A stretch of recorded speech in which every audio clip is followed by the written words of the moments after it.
Bueno, buenas tardes a todos. Antes que nada, vamos a comenzar, vamos a salir un poquito por un ratito del tema de la oralidad que venimos hablando desde ayer. Vamos a hablar más que nada de los procesos de reforma, después pasamos de nuevo al tema oralidad. Bueno, como todos sabemos, una de las reformas o uno de los cambios más importantes que se produjeron en los últimos años en lo que es el derecho procesal de familia, a partir de la entrada en vigencia del Código Civil y Comercial de la Nación en el año 2015, es la reforma sustancial del proceso de divorcio. Este proceso de divorcio es un proceso que por un lado se ve como más simple, ya que cualquiera de los cónyuges puede presentarse y solicitar su divorcio sin necesidad de esgrimir ningún tipo de causal, ni sin que la otra parte pueda presentar ningún tipo de oposición. De esta manera se llega al dictado de una sentencia de manera rápida. Si bien por este lado vemos una simplificación, también se incorpora un nuevo instituto a este proceso, que es el famoso convenio regulador o propuesta reguladora, destinada a regular o que las partes puedan autocomponer, si se quiere, la mayoría de las cuestiones que se derivan de este proceso de divorcio o esta disolución del vínculo matrimonial que se está a punto de producir. Bueno. Vamos a ver si esto avanza. Ahí está. Ante la lógica falta de adecuación entre la normativa incorporada en el Código Civil y Comercial de la Nación y las leyes procesales que están hoy vigentes en la actualidad, lógicamente se generan diversas interpretaciones y diversos interrogantes a la hora de llevar a la práctica estos procesos. Muchas veces las diferentes interpretaciones no solo tienen que ver con la forma de llevar a la práctica este propio proceso, sino con las consecuencias que los hechos cumplidos en el proceso de divorcio pueden llegar a tener en otros procesos conexos que se vayan a abrir con posterioridad para resolver las cuestiones que hayan quedado pendientes. Entonces sucede esto, que hace un rato también decía Agustín, de que vamos tanteando, si se quiere, cuáles son los criterios que van teniendo cada uno de los jueces para llevar adelante los procesos, generando incertidumbre en los litigantes al respecto, ¿no es cierto? Adelantando un poco ya la conclusión, obviamente se hace necesaria una reforma procesal, una reforma que contemple todos los nuevos principios y la nueva normativa establecida en el Código Civil y Comercial, como para dejar establecidas estas cuestiones y que no queden a discreción de cada uno de los magistrados. Bueno, brevemente la idea de esta charla es poner de relieve algunas de estas cuestiones, sin ánimo obviamente de agotarlas, pero como para abrir el debate respecto de las mismas y dejar planteada la idea de que se tengan en cuenta a la hora de encarar una futura reforma en materia procesal de familia. Bueno, ahí brevemente vemos en el Power las distintas circunstancias que se pueden suscitar ante una petición de divorcio, que puede ser bilateral o unilateral, y rápidamente vamos a centrarnos, en honor a la brevedad, en el divorcio por presentación unilateral, en el cual se pueden dar diferentes circunstancias. Sabemos que el cónyuge peticionante debe presentar una propuesta reguladora que intente regular los efectos derivados del mismo. Ante esta presentación puede ser que la contraparte o que el otro cónyuge conteste la propuesta, se presente, preste su conformidad, con lo cual no habría problema, se homologarán las cuestiones sobre las que haya acuerdo. Puede ser que el otro cónyuge presente una contrapropuesta o una disconformidad parcial, con lo cual ahí entraría el rol del juez, donde tiene que convocar a una audiencia y tratando de mediar, lograr la mayor parte de acuerdos en los que se pueda llegar respecto de estas materias. Y una tercera posibilidad, que es el silencio, que ante el traslado de la propuesta reguladora, el otro cónyuge no se presente, no efectúe ningún tipo de manifestación al respecto, no aparezca en el proceso. Y acá es donde se genera uno de los primeros interrogantes que quería traer a colación en el día de hoy. Sabemos que el Código Civil establece que ante la presentación de una propuesta, el otro cónyuge puede presentar una propuesta reguladora distinta. pero no establece de manera clara si esa respuesta o esa propuesta distinta es una carga procesal, es una mera facultad procesal.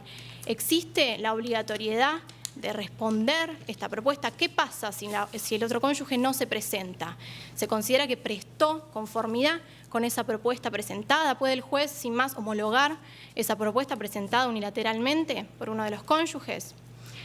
Bueno, en este punto la mayoría de la doctrina a la cual adhiero considera que no puede ser de esta manera, que no existe una obligación legal de expedirse. Precisamente el artículo 438 dice que el otro cónyuge puede, no dice que deba, sumado a lo establecido en los artículos 263 y 979 del Código, que continúa, así como lo hacía el Código anterior, expidiendo que el silencio implica conformidad siempre y cuando exista una obligación legal de expedirse. Y en este caso no la hay. Por lo cual la mayoría de la doctrina concluye en considerar que ante el silencio, respecto al traslado de la propuesta reguladora, no se podría homologar o no importaría ello una aceptación. Más allá de estos argumentos de índole procesal, a mí me gustaría agregar cuestiones quizá más relacionadas con lo que es el derecho de familia en sí. No nos podemos olvidar cuál es la naturaleza de las cuestiones que se discuten o que se introducen en esta propuesta y también la finalidad por la cual el legislador ha querido incorporar esta figura al Código Civil y Comercial. Por un lado, la finalidad tiene que ver con la autocomposición, que las partes, si bien el proceso está destinado a su divorcio, a dictar su sentencia de divorcio, la idea es que en un mismo proceso puedan quizá juntarse y tratar de resolver la mayoría de las cuestiones que lógicamente se van a derivar de este proceso. Pero no nos olvidemos que estamos hablando muchas veces de cuestiones relativas al ejercicio de la responsabilidad parental, cuestiones alimentarias, cuestiones quizá que tengan que ver con una compensación económica, atribución de la vivienda. Son cuestiones muy sensibles, cuestiones que muchas veces son de orden público y que no pueden quedar resueltas sobre la base de una propuesta de una de las partes incontestada por la otra. Sería bastante grave y sería tentatorio contra todos los principios establecidos en cuanto a lo que es el proceso de familia y el derecho de familia. Por esta cuestión, además de las explicadas con anterioridad, yo considero que ante el silencio respecto al traslado de la propuesta reguladora, lo único que puede hacer el juez es dictar una sentencia de divorcio y dejar que el resto de las cuestiones sean dirimidas en los procesos conexos correspondientes que se vayan a abrir a pedido de partes, si es que las partes quieren hacerlo, con posterioridad. Esta postura creo que es la mayoritaria y es la que adhiero, pero no es la única. Existen doctrinarios y también jueces que consideran que si el traslado de la propuesta reguladora obviamente se echa bajo el expreso apercibimiento, podría tenerse por aceptada la propuesta frente al silencio. Así que es una cuestión importante a tener en cuenta y creo yo a tratar y a incorporar en una futura regulación procesal de este punto. Rápidamente, ahí tenemos la implicancia respecto al momento de la extinción de la comunidad, porque esta temática respecto de qué pasa con el silencio también salpica, si se quiere, la cuestión relativa al momento de la extinción de la comunidad. Sabemos que el artículo 480 del Código Civil hoy establece que la sentencia de divorcio produce la extinción de la comunidad de bienes, si es que se optó por ese régimen, obviamente, a partir del dictado de la sentencia o de la presentación conjunta, o si es que hubo antes una separación de hecho previa, va a ser retroactivamente al momento de la separación de hecho. Sí ha habido casos en este aspecto donde un cónyuge se ha presentado denunciando una fecha de separación de hecho, dando traslado a la otra parte ha guardado silencio y este cónyuge ha pretendido que se decrete extinguida la comunidad, que la sentencia establezca la fecha de extinción de la comunidad, aquella fecha que fue denunciada de manera unilateral. En este caso también creo que se aplicaría el tema de las consecuencias del silencio. Ha habido fallos de Cámara, incluso un fallo de la Cámara de Quilmes, que ha establecido que incluso también en este caso la sentencia de divorcio debe expedirse respecto del momento de extinción de la comunidad si esa fecha fue denunciada de común acuerdo por los cónyuges o fue debidamente probada en otro proceso. Pero ante el silencio, ante respuestas evasivas por parte de la otra parte, la sentencia tendría que limitarse simplemente a establecer el divorcio y el día de mañana se discutirá la fecha de extinción de la comunidad en el proceso pertinente que se inicie al respecto. Bueno, a ver, este tema del silencio es uno de los tantos interrogantes procesales que se pueden plantear con respecto al proceso de divorcio. Hay muchísimos más y estaríamos toda la tarde como para enumerarlos o debatirlos. La idea sería más o menos, por el tiempo con el que contamos, dejar planteados algunos de ellos como para tener en cuenta. Tal es así que podemos hablar en sí de cuál es la naturaleza de la propuesta reguladora, si esta propuesta reguladora puede ser considerada una demanda con las consecuencias que ello trae al respecto, cuál es la naturaleza de los elementos que deben ser acompañados con esta propuesta reguladora, si los mismos constituyen prueba, si en caso de no haber acuerdo en el proceso de divorcio, queda ya delimitada la posibilidad de probar en los futuros procesos que se inicien o las partes pueden luego acompañar nueva prueba. Relacionado con lo mismo, la mutabilidad de la propuesta. Me presento, hago una propuesta reguladora que quede incontestada o sobre la cual no hay acuerdo. ¿Puedo posteriormente, en un proceso de alimentos, en un proceso de cuidado personal, modificar lo que yo en su momento puse en esa propuesta, lo que en su momento ofrecí? ¿Se puede modificar o ya quedó sujeto a lo que propuse inicialmente? Acá también hay discusión, hay alguna parte de la doctrina que dice, bueno, teoría de los propios actos, no puedo ofrecer una cosa y posteriormente arrepentirme en un proceso posterior.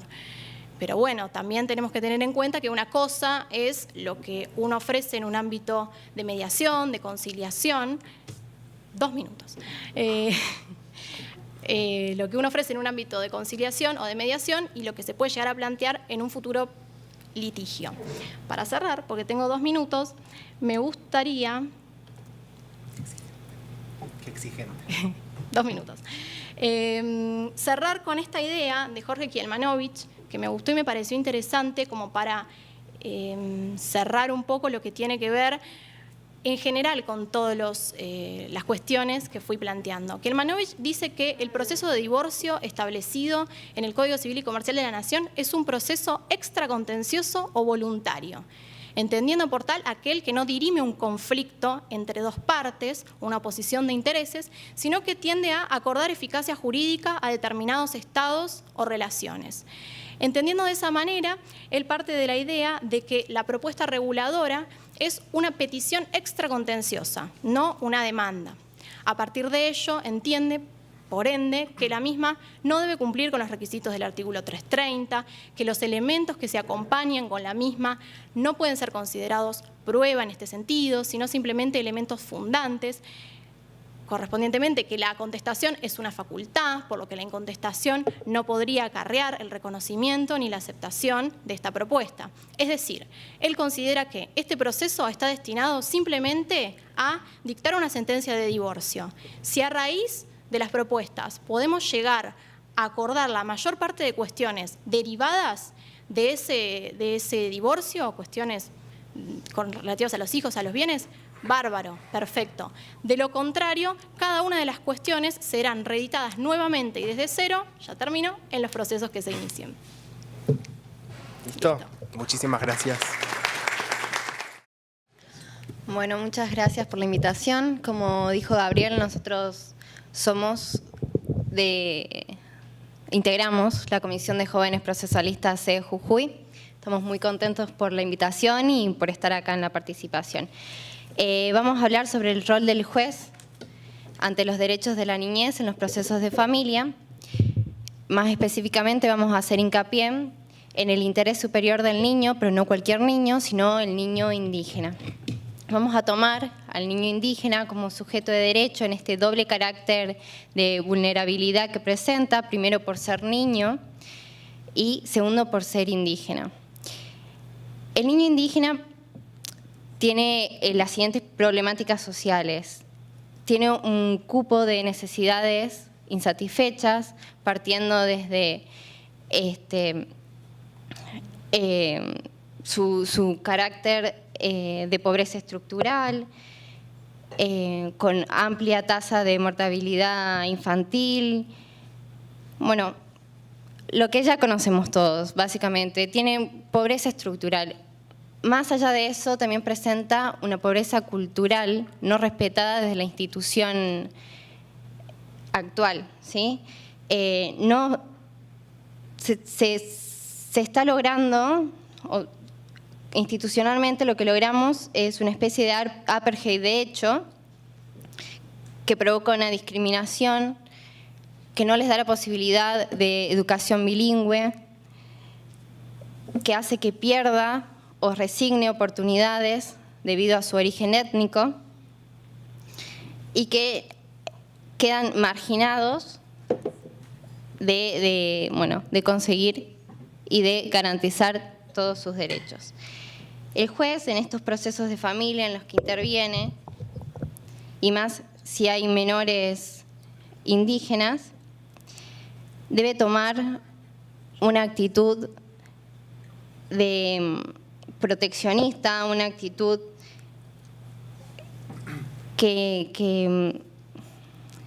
una actitud de protección hacia las garantías, de efectividad a la norma nacional e internacional, entre las que podemos nombrar a la Constitución Nacional en su artículo 17, en su artículo 75, inciso 17, en su artículo 75, inciso 22, en la Convención de los Derechos del Niño, en el artículo 3, 30, 29, bueno.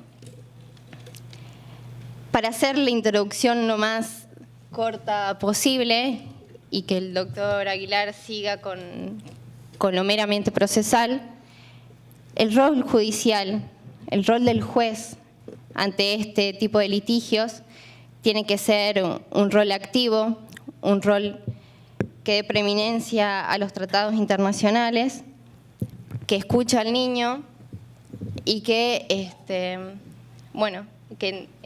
teniendo en cuenta todo esto, lleve el proceso de la manera más activa posible. Bien, como bien decía mi compañera, acá el tema, digamos, central pasa por ver esta doble categoría, ¿no?, sobre este sujeto de derecho, digamos, sobre esta persona que recae sobre lo que es la niñez y también sobre lo que recae lo que es la condición de la cuestión indígena propiamente.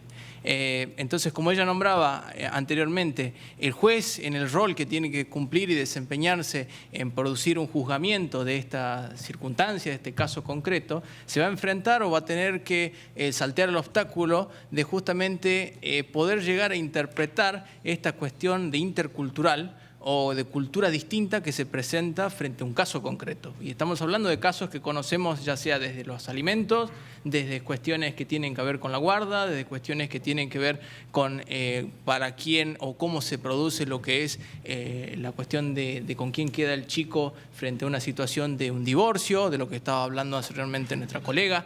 Es decir, la situación, ¿es lo mismo plantearse un divorcio, una situación de lo que antes se llamaba tenencia en materia indígena? Es decir, ¿es lo mismo hablar de un colla? ¿Tiene la misma cultura? ¿Es lo mismo hablar de un huichí? Estamos hablando de la misma circunstancia cuando hablamos de una cuota alimentaria. Una cuota alimentaria se mide solamente por una cuestión pecuniaria. Estamos hablando que las comunidades indígenas siempre estamos hablando de que tienen un salario. Entonces, estas circunstancias hacen que netamente el juez que tenga que intervenir en una circunstancia indígena tenga que tener un rol mayormente especificado, porque hay un doble cruzamiento de la situación que decíamos o llamábamos categoría niño y la otra circunstancia de llamarlo categoría indígena.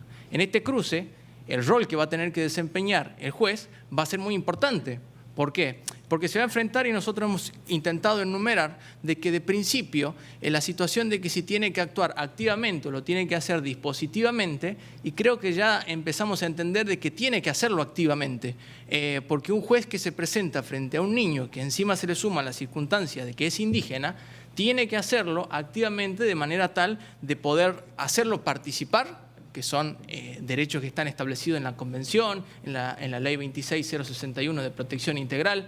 Entonces, tiene que escucharlo, pero esta escucha no es solamente una escucha, llamémosle común, sino que es una escucha a un niño que encima tiene que entender la cuestión o variante intercultural.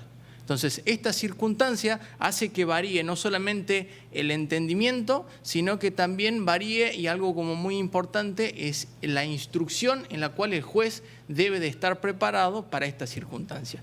Muchas veces la cuestión indígena, por lo que me toca también en mi labor, yo me desempeño como abogado litigante, yo en Jujuy, y a veces uno se da cuenta de que muchas veces la cuestión indígena pasa a estar netamente invisibilizada. Uno muchas veces, y lo cito a un juez de Neuquén, que dejó de ser juez y que ahora está como defensor en la parte de defensoría, me dijo una vez, charlando con él, me dijo, mira, yo cuando empecé a arrancar, cuando estaba de juez, para mí la cuestión indígena era como mínima, de menor. Luego de que empecé a entender la cuestión indígena y posteriormente me di cuenta de que lo indígena era importante, ya veía todo al revés, o sea, no veía que era menor, sino que todo estaba relacionado con lo indígena. Entonces, cuando uno toma noción de esto, nosotros vivimos en Jujuy, que estamos limitando con Salta. La cuestión cultural de entre los collas, los wichí, por ejemplo, tienen un lenguaje que ellos hablan en wichí. Entonces, si usted se va hasta, por ejemplo, lo que es Tartagal, usted va a entrar al juzgado y va a ver que tiene en español escrito el juzgado y al costado está escrito en wichí, ¿sí? Entonces, hay una cuestión cultural que está netamente relacionada con toda esta circunstancia. Ahora le digo yo, si usted me dice, bueno, yo estoy en Buenos Aires, estoy en La Plata, acá mucho no toca la cuestión indígena porque estoy re lejos. Pero ¿qué pasa si, que es común y corriente, que comunidades collas emigran desde Jujuy justamente por una cuestión laboral y se vienen para la ciudad de Buenos Aires para búsqueda de trabajo y me trae un niño? El niño se viene acá y se viene a vivir acá. Salió y partió de una comunidad. Luego se plantea la discusión de la cuota alimentaria y del régimen de tenencia. El juez de Buenos Aires tiene que terminar resolviendo sobre una cuestión de un niño que casualmente ese niño es indígena. Entonces, ¿se está teniendo en cuenta la consideración de la cuestión intercultural de ese niño? A primera parte decimos que si institucionalmente las instituciones, como yo, que he egresado de la Facultad de Córdoba, no me han enseñado derecho indígena. Entonces hay un vacío político, de política legislativa también, que está presente y que hace justamente que este derecho se torne invisible porque uno termina juzgando. Y es interesante esto de la cultura y de lo tradicional, porque quien juzga, juzga también desde sus valores. Y cuando el juez juzga, termina juzgando sobre su propia tradición, sobre su propia valoración, que casualmente en las universidades o en la cuestión pública no ha sido enseñado porque no está como política pública académica. Entonces termina resolviendo sobre justamente esta doble categoría, pero sin esta instrucción que decíamos nosotros, que la marcábamos fuertemente como el rol que tiene que mantener no solamente activo un juez, sino que debe de instruirse en esta materia, que parezca o no que estuviera presente en la localidad que se encuentre, pero es una materia que se traduce o se trasluce en toda y cada una de las instancias, porque estamos hablando de materia de familia. Si nos hablamos de derechos reales y de otras materias, empezamos a notar que en las distintas gamas de lo que es la abogacía y la materia del derecho, el derecho indígena está presente, digamos. Entonces, volviendo sobre la materia que nos toque para no desvirtuarnos del tema, nosotros hablábamos del rol como para ponerle un punto y decir cuál es el rol que marcamos nosotros como incidente o que tendría que tener para que el juez efectivamente tenga una decisión que abarque o que por lo menos logre garantizar esto de la niñez indígena. Entonces nosotros marcábamos como que tenía que ser activo, como que tenía que considerarlo al niño como sujeto de derecho, mantener la escucha atenta, manteniendo siempre el objetivo que plantea el niño. Y esto está íntimamente relacionado con lo que se plantea que es el abogado del niño. ¿no? Es decir, si el niño quiere ser patrocinado o no puede ser patrocinado, está la discusión de hasta dónde llega o no la capacidad de ese niño, pero lo importante es que nosotros consideramos de que tiene que tener participación y que el juez tiene que actuar como rol garante de esa participación. Mantener la relación, si es que se plantea de un abogado de un niño, mantener la relación del niño con el abogado en la mayor buena fe posible, tener el interés del niño ante la duda frente a todas las circunstancias, respetar la participación, velando por su desarrollo, mantener este enfoque intercultural, es decir, tener este enfoque intercultural, es decir, que se puede plantear una circunstancia o una variante intercultural en el caso concreto, tener la perspectiva de esta autonomía progresiva, es decir, que el niño tiene la capacidad de poder actuar en un proceso, y lo que marcábamos fuertemente es esta etapa de mantener a un juez que sea activo en cuanto a la instrucción que debe de ser planteado en términos o en clave de derecho indígena. Entonces allí nosotros podemos establecer que si el rol del juez es cumplido con estos parámetros, podríamos estar hablando de que el niño o la niña indígena podremos estar asimilándolo a lo que es esa pretendida igualdad jurídica que plantea la Constitución Nacional Argentina. ¿Bien? Muchas gracias.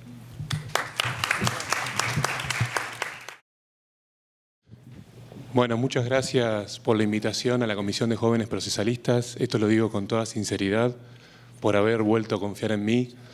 Yo estuve en las jornadas que se desarrollaron en la Universidad del Este. Bien. Y bueno, estoy contento otra vez de estar en La Plata y especialmente en el CALP, del cual me siento parte, pese a que integro la judicatura, pero al cual represento todos los años en materia deportiva.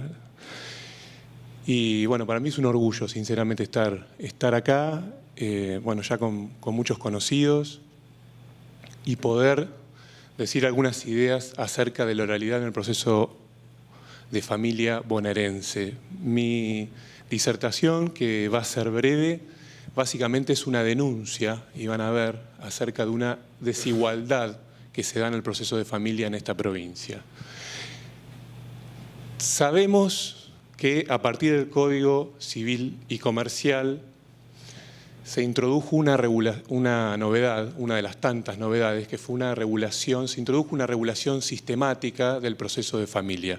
No es que antes no existieran normas procesales sobre los distintos procesos de familia, pero la novedad consiste en una regulación ordenada y sistemática del proceso de familia.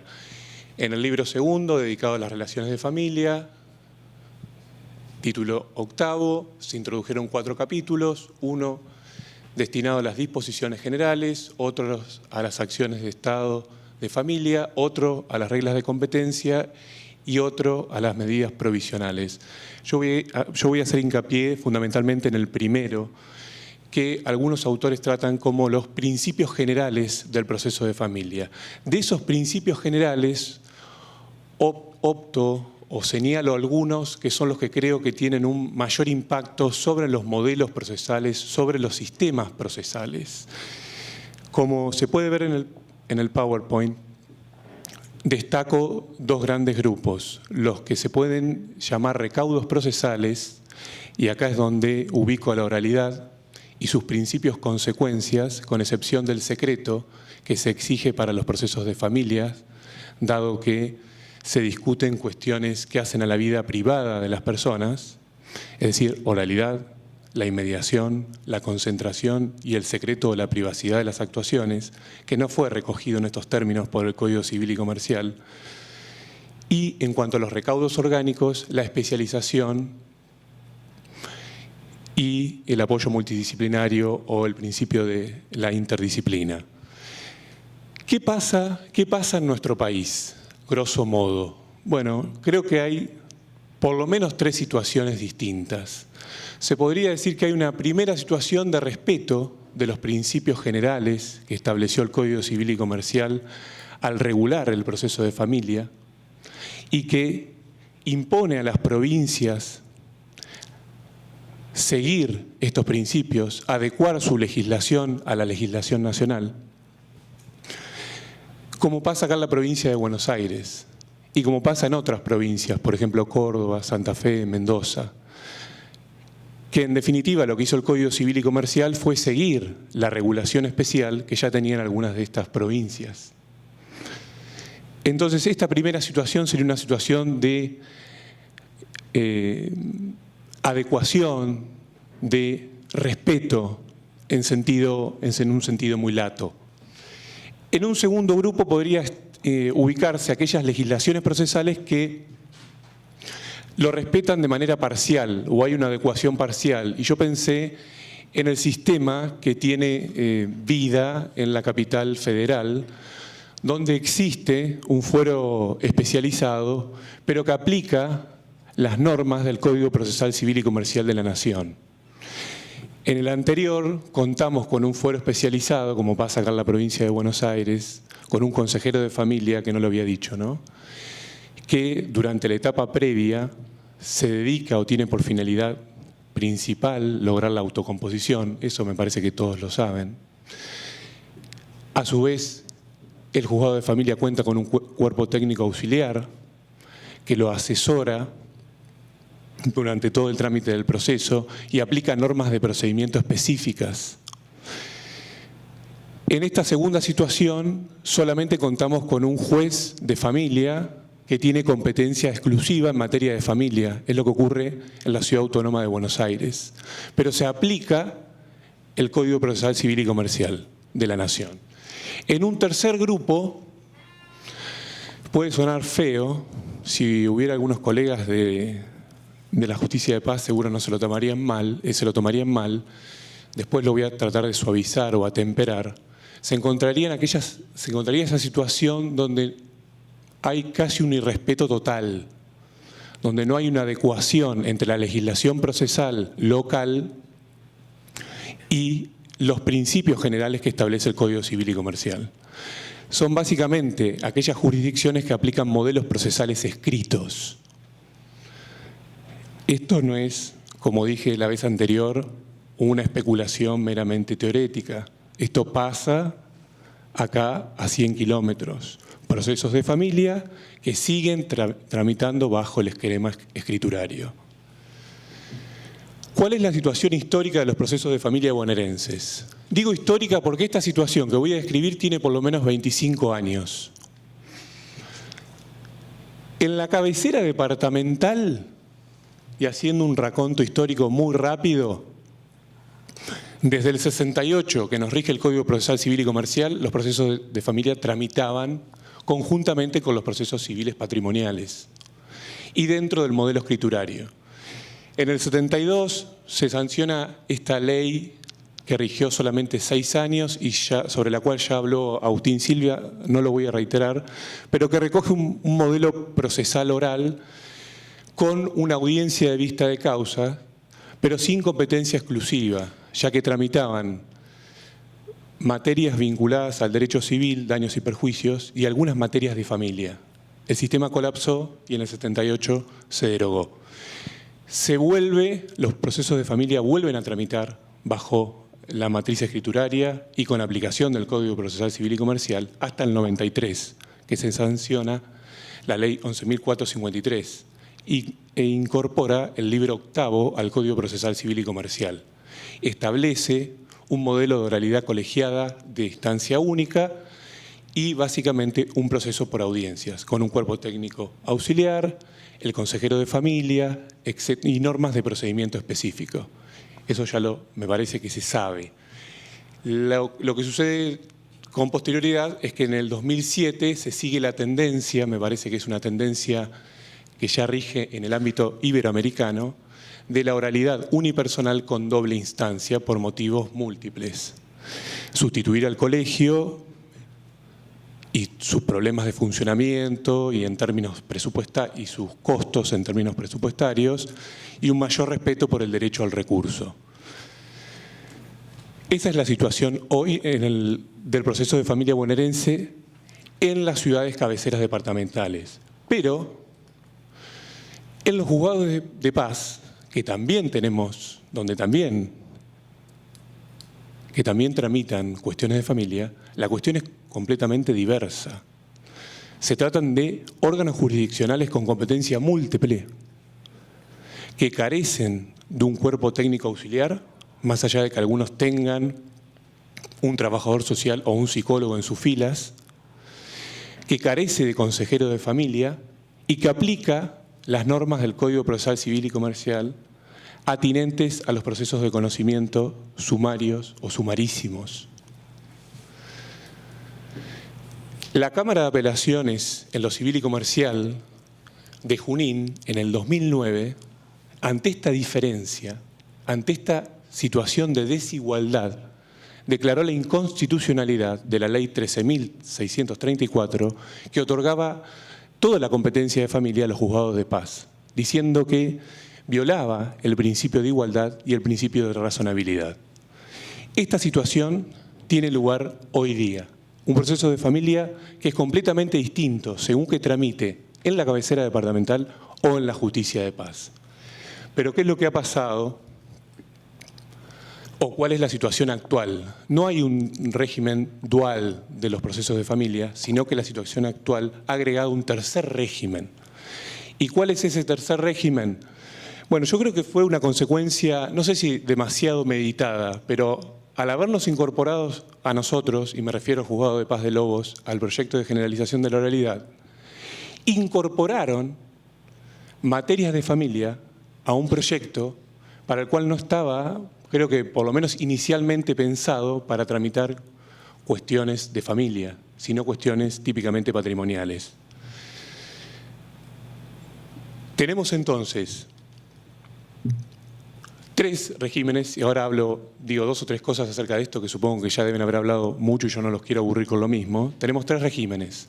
El régimen del proceso de familia ante las ciudades cabeceras departamentales, donde se aplica la Ley 13.634 con las características que acabo de mencionar.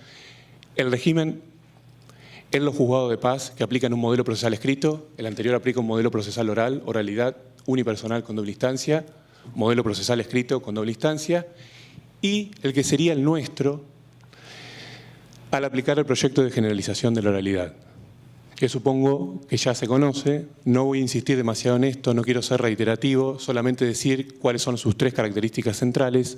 Algo lo mencionó también Agustín, se trata de un proceso por audiencias. En esto sería bastante compatible con el proceso, no es lo mismo, pero es bastante similar al proceso de familia que tramitan las cabeceras departamentales. En esto creo que nos diferenciamos la aplicación de técnicas de gestión del caso, fundamentalmente entre la audiencia preliminar y entre la audiencia de vista de causa. Por lo que estuve averiguando, los jueces de familias, grosso modo, no las aplican. Y también nos diferenciamos en la videoregistración de las audiencias de vista de causa. Le consulté ayer a un auxiliar letrado de un juzgado de familia de La Plata y me dijo que siguen registrando las audiencias de vista de causa o las declaraciones en las audiencias de vista de causa con un audiencista que toma nota y transcribe todo en un acta. Con 2 minutos, bueno, me están apurando. Esto ya lo vimos. Esto es un acto de vanidad. Esta es la sala de audiencias del juzgado. Nuevo acto de vanidad, lo tuve en la Universidad del Este, lo vuelvo a tener acá porque me siento muy orgulloso. Nosotros tenemos una sala propia y no tenemos los inconvenientes que mencionaba Agustín Silva respecto de los 12 juzgados de La Plata que tienen que distribuirse esas 3 salas de audiencia. ¿Cuál era la idea para cerrar? Bueno, decir que hay 3 regímenes, que hay una notoria situación de desigualdad. Se puede decir que el proceso de familia que tramita la cabecera departamental respeta, yo diría que bastante, mucho, los principios generales establecidos en el Código Civil y Comercial, que el modelo procesal escrito que se aplica en los juzgados de paz no lo respeta, y que el nuestro, con el proyecto de generalización de la oralidad, lo respeta parcialmente, porque nosotros no tenemos un consejero de familia para que se pueda hacer cargo de una etapa previa. Tampoco tenemos un cuerpo técnico auxiliar que trabaje mancomunadamente. Tenemos una trabajadora social, pero no es lo mismo. No tenemos psicólogo, no tenemos psiquiatra, como tienen los juzgados de familia. De todos modos, creo que damos una respuesta eficaz, por lo menos en materia de tiempos y costos. Entonces, no me quiero ir sin darles algunas estadísticas. Por ejemplo, estoy cerrando, Gabriel. Muy bien. El proceso de alimentos al cual le damos el trámite de sumarísimo. Acá tomé una decisión hace un año que fue dejar de lado el proceso especial por considerarlo engorroso. Entonces, por múltiples motivos, que no los voy a enumerar ahora, dicté una resolución muy larga donde les digo por qué es más conveniente el proceso sumarísimo. Con ese proceso sumarísimo logramos que el 31% de las causas que se resolvieron en un año sean terminadas en menos de 90 días, el 42% entre 90 y 180 y el 26% entre 180 y 360 días. Esto demuestra que podemos dar una respuesta en un tiempo razonable. Y el otro indicador, si tomamos la tasa de conciliación, esto es distinto. Ya acá evaluamos todos los procesos de familia terminados en los 2 años que se aplica el proyecto de generalización de la oralidad en el juzgado. Entonces, del 60% de los casos finalizados, el 48% terminó por conciliación o transacción. Esto nos da una tasa alta de finalización de los procesos de familia por estos modos anormales de terminación del proceso. Lo último que voy a decir, que lo recuerdo ahora, creo que era Misraji, que decía que el mejor juez de familia es el que no dicta las sentencias. Bueno, esto puede ser, sin duda, es a lo que tenemos que aspirar, a tratar de buscar soluciones autocompuestas, pero hay casos donde no nos queda otra que terminar el proceso, no le queda otra a las partes y al juez de finalizar el proceso y dictar la sentencia. Bueno, esto era todo lo que tenía para decir. Muchas gracias por haberme escuchado. Muchísimas gracias, Laureano, y habiendo finalizado las 3 exposiciones, abrimos el espacio para las preguntas.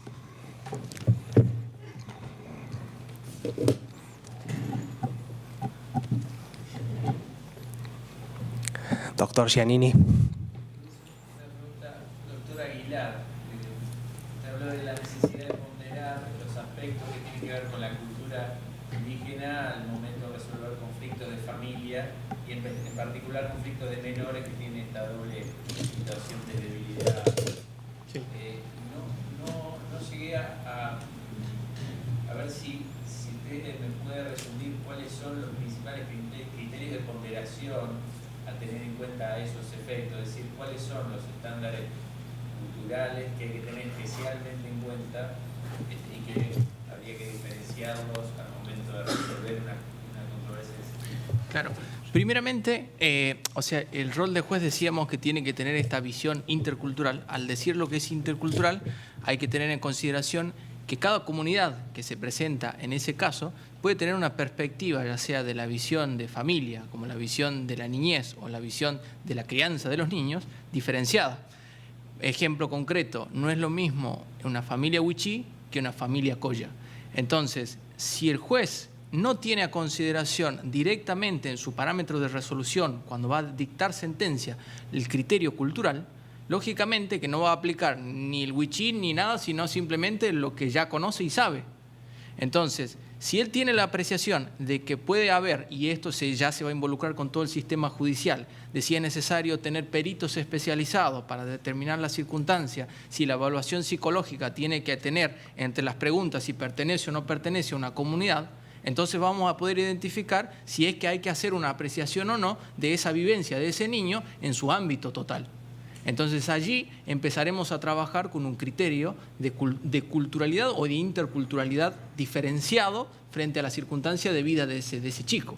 Ejemplos concretos, a veces el niño no es lo mismo, por ejemplo acá, caso concreto en Jujuy, se dio en Jujuy, fijan un régimen de que el padre tenía que pasar a buscarlo el lunes, miércoles y viernes. Y viene a mi estudio y me dice, es imposible para mí, yo vivo en La Puna, y en La Puna yo crío llamas. Y yo, para ir a dejarlo a mi hijo, para hasta la casa de mi ex mujer, transito casi una semana. ¿Cómo voy a cumplir con ese régimen? Entonces, concretamente, no hubo ninguna apreciación cultural para dictar esa sentencia. Luego esa sentencia es una sentencia en letra muerta.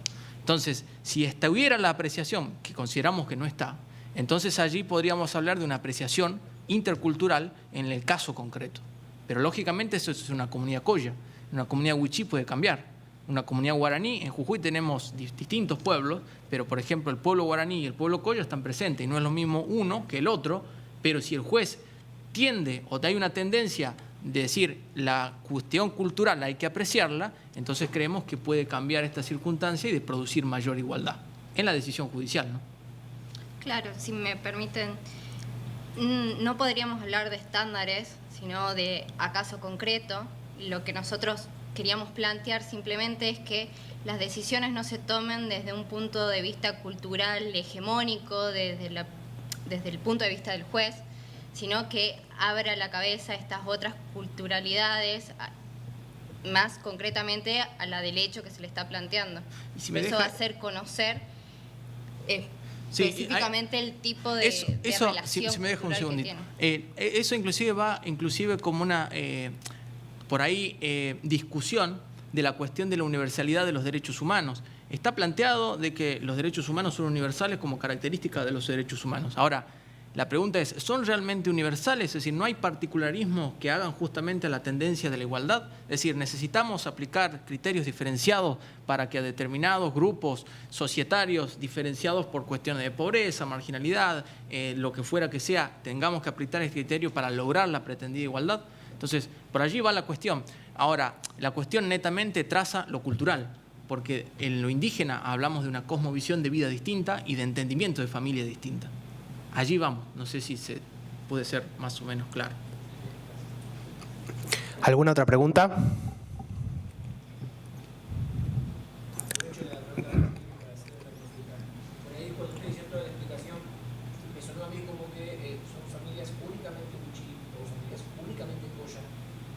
¿Se ha dado algún conflicto multiindígena, es decir, con Sí. familias conformadas por distintas etnias? Sí, o sea, la circunstancia es esa, ¿no?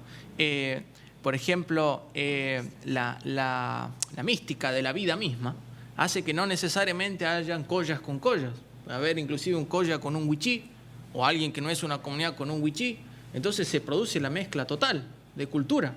La cuestión es tener presente este criterio cultural, porque cuando yo lo tengo al niño que se nutre de su vida misma, de sus valores, de sus padres, tengo que tener presente de que el niño tiene derecho a su identidad y a su identidad indígena, si así lo podemos llegar a decir.